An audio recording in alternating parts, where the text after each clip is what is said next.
Oh, I'm so keen for this message. Love that builds trust. I went spearfishing about 25 years ago, the first time and the last time. Who remembers Wonderful Humans, Debbie and Tony Payne? Anyone know those guys? Right, so you know that I went spearfishing with Tony, so you already know this is a story. Tony's a great guy. He was a great friend. I say was, but they just moved away, so that happens. But good guy, really great guy, great friend, and I could trust him in a lot of ways. Like the guy can drive a boat like James Bond. Like this guy is insane on the water. He knows water better than anybody I know. And so he's like, come spearfishing with me. And I'm like, great, let's do that. So me, is Steve Bird here? Where's Birdie? Up here? Okay, great. So Steve was there. You know the story. And Steve can verify that I'm not embellishing any of this story as we go as well. So we went up to Nelson Bay area, off the rocks there at Nelson Bay, or out there somewhere, and put the boat in, and Tony fits me up with, the snorkel and whatever, and he just jumps in the water and says, follow me. And I'm like, it sounds like Jesus. And typical of the common disciple who doesn't really understand what Jesus meant, I didn't really understand what Tony meant either. So he's under the water and I'm following on the surface of the water. Turns out, not a great idea, because a wave picked me up. And I thought that we were in pretty deep water. I soon learned that there are lots of rocks that almost hit the surface of the water, because this wave picked me up and smashed me on this rock that was under the surface of the water, covered with barnacles and oysters. And here's me, because what do you do in that moment? I'm just going to try and get to my feet. So I'm scrambling to try and stand up. I'm shredding my hands. I've got gashes all over me. My wetsuit is shredded by the end of this moment. And then the second wave came and then sent me down the other side of the rock. Tumbling, I'm under the water. I'm like, this is the moment where I die. And then I'm under the water looking at my hands, looking at the strips of skin coming off my hands. I'm like, oh, wow. And then I feel propped up out of the water. Tony has somehow worked out that this idiot has no idea what he's doing. And I'm out of the water, whoa. And he's like, what's going on? I told you to follow me. I'm like, yeah, great. And so then we end up back at the boat and he basically throws me. You guys threw me and I was just in the boat. And then, great guy, not a great medical caregiver, didn't have a first aid kit on the boat. So, but we did have a flannelette jacket, a flannelette shirt. So let's just tear that to strips and then we'll wrap that around Darren's many injuries. And so here's me sitting in the boat because of course they didn't catch any fish yet. So I'm in the boat for another 2 hours. I am baking in the sun. I am bleeding everywhere. I look like hell, and I'm just and then they would and then he's as we come back to shore, he's playing chicken with the waves, coming right in, whoa. And I'm like, oh man, I'm not great on the water at the best of times. So anyway, so I come up on shore, would have looked like a teenage horror movie. Here's this guy walking up on shore with bloodied rags, and here I am, and I go and sit down and wait while they clean all of the fish. Cool. And I'm getting all these weird looks from strangers, what is going on over there? So I went home and had a Dettol bath and then spent the next hour picking pieces of barnacle out of my body. And my wife walks in the door and goes, oh no. She could smell Dettol from the front door. And anyway, so great guy. Can trust him to drive a boat like a legend, to be a great friend, to know the water, to catch me a fish. Maybe not to look after my medical needs. Trust is at the core of every single relationship that you have. From close relationships to buying something off our website. You know, who buys stuff off Amazon? I'm an early adopter and I'm like all over Amazon. When it came to Australia, I was like, finally, I've been waiting. And so I started buying things and we threw most of them out because they were absolutely garbage. But these days, my track record is a bit better. Who would prefer to buy a 1-star item from Temu versus a 4.5-star item from Amazon? You're going with the Amazon run, right? Who's with me? Yeah, great. What about if it's a 1-star on Amazon versus a 3-star on Amazon? You're like, which one are you going to? Right, because there's reviews. People have put information that help us to trust the product a little bit more. Everything is trust. Everything is the seat you're sitting on. There's a level of trust there. And so today, I want to connect love and trust. I want to show us that trust is developed through consistency of love. Because if we're going to have deep, meaningful relationships, friendships, marriages, church family, we've got to build trust. And trust comes through consistency of love. All right, I'm reading from 1 Peter chapter 1, verse 22. And this is a verse, I've obviously, you've heard me talk about Henry Cloud's Trust book recently. And this is a verse that really stood out to me as I was reading, just slowly kind of working through 1 Peter in my devotions. It says this in verse 22, "Now that you have purified yourselves by obeying the truth, so that you have sincere love for one another, love one another deeply from the heart." Now, this verse is actually about 2 different kinds of love. We're going to unpack that in a minute. But first, I want to talk a bit more about this thing called trust. If you're writing notes, write this down. Trust is the key to deeper relationships. The deeper the trust, the closer the relationship. The more you can trust somebody with a thing, with a secret, with your story, with your heart, the deeper the friendship. But what does it mean to trust someone? Well, I mentioned Henry Cloud's book that I spoke about a few weeks ago. He's got 5 essentials of trust: understanding, motive, ability, character, track record. Amazing. And I was talking about how, because we're in that series, His Love, I was talking about how in all the key areas of trust, you can trust God because He loves you. He's proven that He is trustworthy in all of those areas. My neighbor across the road, Jim, you probably heard about Jim before. He's a legend. He's about 20 years older than me. We have a good chin wag every now and then. He's a legend. And he came over and he was chatting to me about our caravan renovations, which I think are going well. Is Ben, where's Ben? He's right down here. Legend. Great. Ben assures me that everything's going well. So I'm talking to Jim about this. And I said to Jim, look, it's probably going to come in a fair bit under budget. And Jim's like, don't tell Beck. And I just kind of laughed it off at the time. And I'm like, don't tell Beck. Yeah, because that's what I'm going to do. That's what I'm going to do. Whatever it comes in under budget, I'm going to siphon that money into my own account so that I can just go and buy whatever she's going to know. And if she doesn't know, she's going to find out. And if she doesn't find out, I'm going to know. And why would I waste 27 years of built, established trust to siphon money into an account, right? Crazy. That would be a major character issue. If we're talking about 5 essentials of trust, character is the third one. That's the hardest one, because how do you rely on someone whose fundamental character you can't trust to do the thing?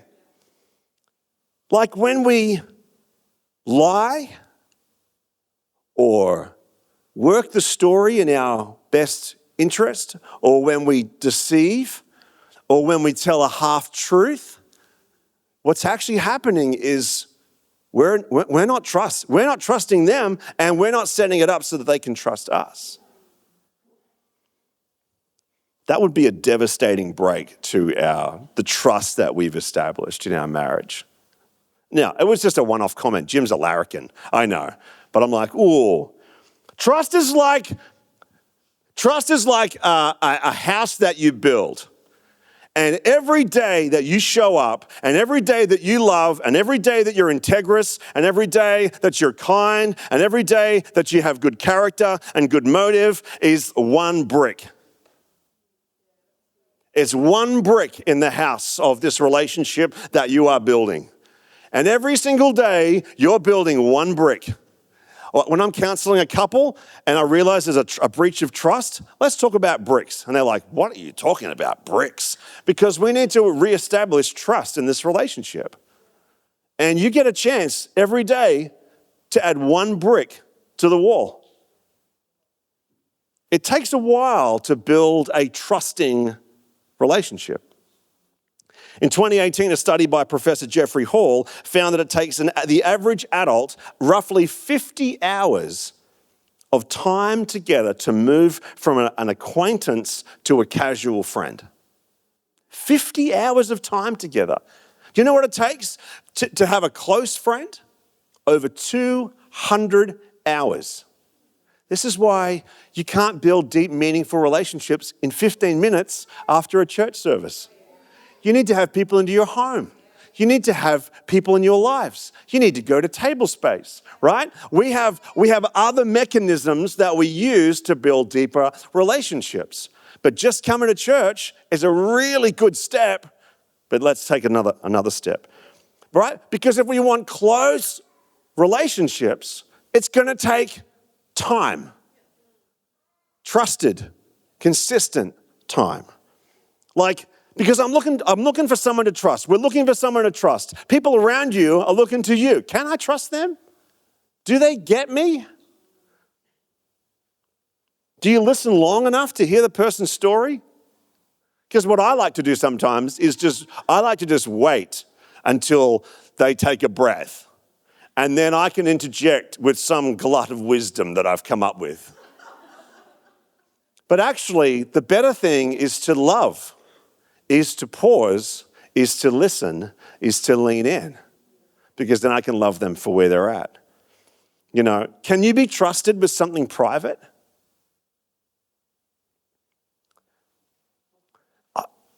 They told me not to tell anybody, but I can tell you because you won't tell anybody.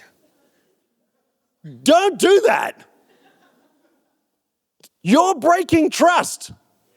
When someone says to me, oh, they told me not to tell anybody, but I can tell you, you know what I'm like? I can't trust you. I don't trust you with my secret. So anyway, broken trust fractures relationships, consistency of love builds it back. Proverbs 27 verse 6 says, wounds from a friend can be trusted. Whoa. That's someone who is in your life so much that if they tell you a truth that you don't like to the point where it hurts, you can still trust it and you can still trust them because they love you. Wounds from a friend can be trusted. They're acting in your best interest. Trust is how the world goes around. If people can't trust you, this is what happens. You just bounce around in different friendship circles. You just bounce around to other churches, and eventually you find a bunch of people who are as offended as you, or who are as hurt as you, or who are as dysfunctional as you. And that's where you live. That becomes your tribe, that becomes your people. And nobody wants shallow. I think shallow is a really good place to start. How's the weather today? Great place to start. Hey babe, how was your day? Great place to start. Don't live there. No one wants shallow. I don't want just a bunch of friends where I can't tell them anything. I've just got to be the fun guy all the time. Cue mushroom joke. Right? I don't want a marriage where I have to be perfect all the time. Hey, Beck allows me to have a bad day. If I'm having a rough day, there's grace for that. Right? No one wants a shallow church where you've got to keep telling people your name. Like, how long have you been here? 7 years. Cool. Great. I've been here for 12 years. How have we never met? Right? Or, I met you last week and the week before. Right? Remember people's names. We want deep, fulfilling, supportive, warm, fun relationships. We want close, connected marriages. We want friends that matter, that mean that we can share life together. We want church that feels like family. It feels like an extended family. And the way we do that is to build deeper trust. And the way we do that is consistency of love. So, point 2, if you're writing notes, write this one down. Love one another deeply. All right, let's get back to the verse because that's really where the gold is. Verse 22, 1 Peter 1. Now that you have purified yourselves by obeying the truth, so that you have sincere love for one another, love one another deeply from the heart. Now, I'm reading Henry Cloud's book on trust. I'm thinking about trust, and the first thing that stands out to me is now that you have sincere love for one another. I'm like, whoa. That's so good. This is what we need to do to establish and rebuild trust, to have deep, trusting relationships. Let's go through it a little bit by little bit, all right? Now that you have purified yourselves by obeying the truth. Peter is talking to saved people. He's writing a letter to lots of places, and he's like, I'm talking to saved people. Now, I thought that he was talking to mature believers because he's like, well, now that you've purified yourselves by obeying the truth, well, there's obviously been some kind of purification journey. But no, later on, he says you need milk so that you can grow up in your salvation. Crave pure spiritual milk, chapter 2, verse 2. So he's talking to like everybody. And I think he's painting a picture here. He's outlining the normal process of faith. He's like salvation, purification, learn to love. I get saved and then God begins to purify me. Some ways that I used to live and things I used to say and things I used to do are no longer a part of my life. And then I'm also on this journey of learning how to love people. We've got to mature up in our love because we can't be spiritual toddlers all the time. Because a toddler, guess who the toddler's thinking about? Themselves. All the time. Walking around thinking about themselves. I do that sometimes. I'm just walking around thinking about myself. Yeah. How did that affect me? Yeah. Right? Yeah. Well, you should be nicer and you should be kinder. Can't believe that person cut me off. Yeah. Right? And then I got to realize, I'm not just here for me. I'm here to love people. I'm not just here to love Beck so that she'll love me. That's toddler thinking. We need to grow up. And this is what he's talking about here. He says, so that you have sincere love for each other. The Greek word is Philadelphia. Anyone heard of the city of Philadelphia in America? What do they call it? The city of brotherly love.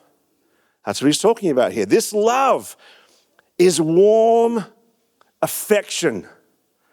It is translated as brotherly love, and he's referring to a warmth to the people who are in the same church as you, the same family as you. It's a familial love. You love them just because they're here. People turn up, and we love them just because they're here. They're part of the family. They might not fit with you. They might not think like you, look like you. That's okay. We love them because they're here, and we have genuine affection for them as well. You don't want to come to church and just feel like you're being tolerated. Or you get a cheesy smile at the door. Yeah? What was your name again? Right? Philadelphia is more than that. It is feelings. It is more than duty. It's more than just, I probably should love them because they're here. No, it's allowing your feelings to love them with a warmth and an affection, right? I want what's best for them. I love them. It's a family love. One of our sons went through a really rough patch earlier. And Jed slept in his room for 4 nights because he didn't want him to be alone. That's a family love. I'm going to brag on our church for a moment. Is that all right? On our church, on this church. Because a little while ago, I have permission to share this story. A little while ago, this year actually, one of our single mums, Michelle Williams, legend, we love you. She was in a very funky housing situation, and by absolute miracle, got a different house in this housing climate. Amazing, incredible. It was awesome. And she's like, oh, I need to move house. And we're like, okay then, let's do this. I put the call out. I don't know, whoever I could think of was like, at the time, I'm like, hey, this Saturday, we're going to move single mom and her 3 kids home, blah, blah, blah. 9 guys showed up. I'm like, this is awesome. And one of the guys even paid for the moving truck so that the church didn't have to pay for that, and so we could cover some other things. Oh, this is awesome. And then we moved her and her family in 3 hours. 3 hours, start to finish. Well, we're wrapping things up. All right, it's not even 12 o'clock. This is pretty cool. That's amazing. And then the rest of the body kicked in. People are like making meals, and guys are setting up, like Ron and Murray were setting up like flat packs that somebody else in our church bought for them because there was no storage, there's no window coverings. And so ladies are like turning up and like making curtains and fitting blinds and all kinds of stuff. And I can't even tell you some of the other blessings that happened as well. Like Philadelphia, family kind of love. Like, we do this, and we try and do it really, really well, right? And sometimes we screw it up, or sometimes it's not perfect, but we try to love in a crisis, or we try to love really, really well at church. So do I. Philadelphia, brotherly love. A deep desire to bless for their goodwill. But Peter is not finished. Oh man, I would have been happy if Peter was finished. But Peter's not finished because he goes on and he says, now that you have sincere love for one another, love one another. And he uses a different word. Do you know the word he's going to use? Agape. Agape. Now, the simplest form that I can find for the meaning of agape is to prefer. It simply means to prefer. I'm not going to think about me and what I need in this moment, in this situation, in this thing, in this circumstance. I'm thinking about them. I'm going to prefer them over myself. I'm going to have preference for them. This is why agape is called unconditional and sacrificial and active. It's love. It's the word that God uses to describe his love for us. Jesus sacrificed himself on a cross for you out of agape love. For God so preferred the world that he gave his only son. Whoa. It's about the other person's experience, not your own. Ever heard of love languages? It's about how the other person is experiencing the love, not about how great you are doing at it. Right? Beck is like acts of service, love language. It's like the black hole of love languages, right? It's like never ending. It's like, I don't know where to start or where to stop, okay? And she feels the same way about my physical touch, love language. It's very light. Right? But love languages is not about how you feel. It's about what the other person is receiving. That's agape. It's not about what you're going to get out of it. That's why we don't want these spiritual toddlers in love. Because I'm not thinking about the kickbacks. I'm thinking about how the other person is feeling, what the other person is receiving. If I'm loving them, I'm preferring them. Oh, it gets better. Because agape is not dependent on the objects, on how much the object of the love has done nothing to deserve it. Love your enemies, Jesus said. You're like, are you kidding? Prefer your enemies. They've done nothing to deserve it, but you still get to choose to love them. And then Peter's so annoying because he keeps going. And he says, love not just Philadelphia, but then agape. And not just agape, but agape one another deeply, which means fervently, an athletic term that means to stretch to its full potential, right? Don't just like half-hearted, like, that's probably enough, right? I have a theory that you only ever get to send flowers once. You'll never get another chance to send flowers for that thing that happened in that person's life. You'll never get another chance to make a phone call the first time when something bad happens in someone's life. So just do the thing. Buy the gift, make the call, love the person. Don't just be like, I don't know. Just do the thing. Love one another deeply. Love one another fervently. And then from a pure heart. Add to, and then, I don't have time. Peter then goes on, 2 Peter chapter 1, verse 5. He says it again, so good. He says, for this reason, make every effort to add to your faith goodness, and to goodness knowledge, and to knowledge self-control, and to self-control perseverance, and to perseverance godliness, and to godliness Philadelphia, and to Philadelphia agape. Anytime you see something twice in scripture, pay attention. Because we need to grow up in our love.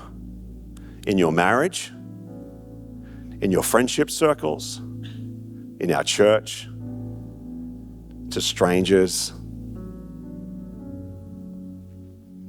And this is mature love. Romans 5 verse 5 says, and God has poured out his love into our hearts. He has poured out his love into our hearts so that hope doesn't disappoint. Because Darren runs out regularly,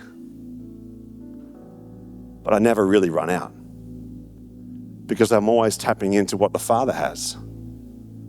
Well, I'm trying to remember.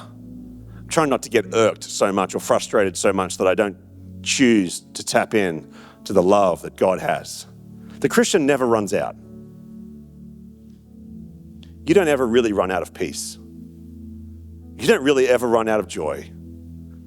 You don't really ever run out of love or out of strength because you've always got the Spirit. You've always got more in Him.